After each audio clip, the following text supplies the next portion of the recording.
Got a question? Click the Ask Me link in my video description for a fast, direct response. I'll reply directly to you within 24 hours.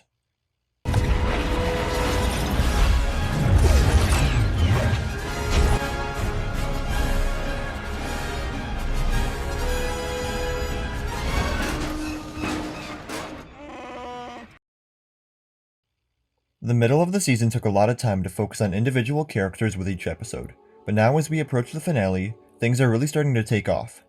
Most of the repercussions of the episode are coming from the scenes set in the present day, as the three kids are now working hand in hand with Monarch to find and stop Shaw from creating any more explosions. But the scenes set in the past also could turn out to have some major consequences in the future. Starting with the past storyline, although it's more in the head of Shaw than an actual scene from the past, the episode starts off with Kaiko and Billy in a car talking about Hiroshi, and this opening really made me feel for Shaw and what he's been through. He's the last survivor of the original Monarch group, and he's lost so much. He failed to protect Kaiko, losing the woman that he loved, and that plays a big role in this episode, but I'll save that for the present day. In 1955, we pick up close to where we left off, where Kaiko, Shaw, and Randa all return from discovering that Godzilla is still alive, to find that the military, specifically General Hatch, is now in control of Monarch. It leads to all of these infuriating problems, and while the lack of respect or trust is annoying, the more notable thing to come out of this is Billy starting to stand up for Kaiko, and the tease that there's more to her than we know. After Shaw's poor decision to follow the two of them on their last field mission seemingly ended the possibility of Shaw and Kaiko together, this episode starts to build towards the relationship we see Billy and Kaiko have before we see her die in the first episode. The next time we jump to the past, we see the three of them, and Monarch as a whole, struggling to stay afloat amid the politics of it all. Kaiko and Shaw need to put their work together into something that can save the funding, and it's here we learn that they never ended up telling the military that Godzilla survived the nuke. I'm unsure of exactly where the debate between them left off last time, but when funding and the very existence of Monarch is on the line, it seems like they would all be more than willing to reveal the secret if it meant that they could continue their work. Billy and Kaiko get to work on creating a map for the military to use to locate the Titans on Earth, and at least for the first scene, everything with the work felt fairly meaningless, as no huge discoveries were made. But the scene does give us a one-on-one moment between characters that turns a bit romantic as we start to build towards their eventual marriage. Here, they're still not ready to completely open up to each other, but it's progress, and we can feel it building. But honestly, the thing that hurt the most was seeing Shaw have to watch from the doorway, essentially a third wheel now to their love story. He lost Kaiko because of his mistakes, and he's got to deal with that, watching from the sidelines now. And especially with the way the episode depicts his character in both the past and the present, it's gut-wrenching to see how haunted he still is by his mistakes and his inability to save either Kaiko or Billy in the end. Billy eventually begins to theorize about a hidden Titan realm within the Earth, so he goes to Kaiko's home, and I was so intrigued as to why she was being so secretive. I could have had a million theories at the time. If there was somebody over at her house, another love interest, if the military didn't trust her so that they sent someone over, if Shaw was there. But I was shocked to find out that Hiroshi was already there, and if I'm being honest, I got worried that they were going to say that it was her and Shaw's kid. Because there was a brief line from Kate earlier on in the present day about Shaw talking about Keiko like he was going to say he was their grandfather. I didn't want it to be true, but I was so shocked in the moment I didn't know what to think. The truth ends up being that she had Hiroshi from a previous marriage, with her now being a widow, but because of the post-war stereotypes in America, she left him with her mother in Japan for the time being. It shows more of the struggles that Keiko has to deal with, being a single mother in a foreign nation, and it also leads to another nice moment between her and Billy. This is where we leave off with their characters for the episode, but I imagine that their relationship will continue to grow as Billy helps more with Hiroshi and becomes more of a father to him. Shaw's story ends with him going to Puckett with the map created by Kaiko and Billy, and although Puckett's too stubborn to give in at first, Shaw revealing that Godzilla is alive does wonders to convince someone to keep funding Monarch. The other two will undoubtedly be upset at Shaw for revealing it, but I do think it was the right move to keep Monarch alive.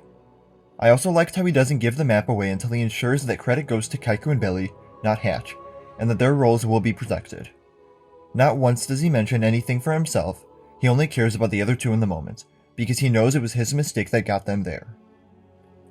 Going over to the present day storyline in the episode, a lot of it centers around the three kids working with Monarch now, and I'll admit it was really nice to not see everyone at each other's throats constantly. There's still the stakes of the Titans and possible world ending, but everyone is for the most part able to work together, listen, act like an actual team. It's a nicer vibe to the story than the constant conflict from before. Now, everyone's focused on the same thing: finding Shaw, stopping another G-Day. The episode starts off with Tim bringing them all into Monarch, and we're able to learn more of the basics of the organization as the kids are introduced to it as well. We see it through their eyes. Tim also explains a bit as to why the Randas have a shaky history with Monarch despite founding it, which is because after Kaiko died, Billy went a bit insane, trying to prove his tinfoil hat theories like the realm within the earth, which we know of course is true from the later movies, but at this point it still hasn't been proven.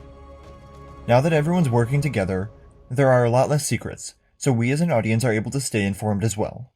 We learn that what Shaw did at the end of last episode, sealing the portal with explosives, did work, dropping the radiation levels to 0, but it in turn caused the other locations to shoot up, the unintended consequences that I had theorized about. He thinks he's doing good, but it could also be bad. Starting with this scene, it felt as though Monarch wasn't as bad as they were painted to be earlier in the series, but something this episode does very well is to make it very hard to place our own loyalties and beliefs. Every time one side starts making their argument about why they're right, or why the other side is wrong, it felt convincing and founded on strong points. Especially later on when they all confront each other in Kazakhstan, where Shaw hopes to seal the portal at the location of Kaiko's death. Going into this point of the episode, we've been spending the entire episode with Monarch and the kids, so I've seen their points and I'm on their side. But once Shaw starts talking to Kid about Godzilla, about making his case for sealing all of these portals, it's hard not to see his side as well. But anyways, I'll get more into that when I get there. After being introduced to Monarch, Tim takes the kids to search through files in his office, which turns out to be the same room that Shaw, Kaiko, and Billy were stuck in, a nice little tie to the past. Maybe it's just me, but here I noticed that Tim has been pretty inconsistent as a character. One episode he'll really advocate for the kids, help them, want what's best for them. And then here he's so enthusiastic about Monarch and the research that he doesn't have a care in the world about what the kids feel or how they respond to certain things. Kid and Kentaro are dealing with their father and grandparents here, who were all screwed over by Monarch, and he doesn't seem to consider that all too much. They're able to find the connection to Kazakhstan and Kaiko, and although Show is a tad sentimental, it felt like a bit of a jump to be so willing to send this group halfway around the world on the whim that that's where Shaw is headed next. For the entire episode, but especially once they get to the old nuclear plant, there's a newfound strength and determination in the kids, especially Kate. She really takes charge, and it's been nice to see her character grow more confident since the events of G-Day as she overcomes her past and finds a direction for herself in this changed world. Despite the episode doing its best to create some stakes or tension once they arrive at this location, I was never all that concerned. I had a growing suspicion that someone might die, but with everything we know about Shaw, the small monsters there from the past, the radiation levels, the husks everywhere, it never made a difference for me. They eventually make their way to the center where the hole is, leading all of the way to the new realm, and this entire place has grown over since the 1950s. With the way Duval and the soldiers confront them, and then Shaw stepping out of the shadows, it really shifts the dynamic to make him feel like the villain. I don't want to hate the character, and I can't tell if it's misdirection or not, but the episodes have really shifted in the way they display his character and the accompanying tone.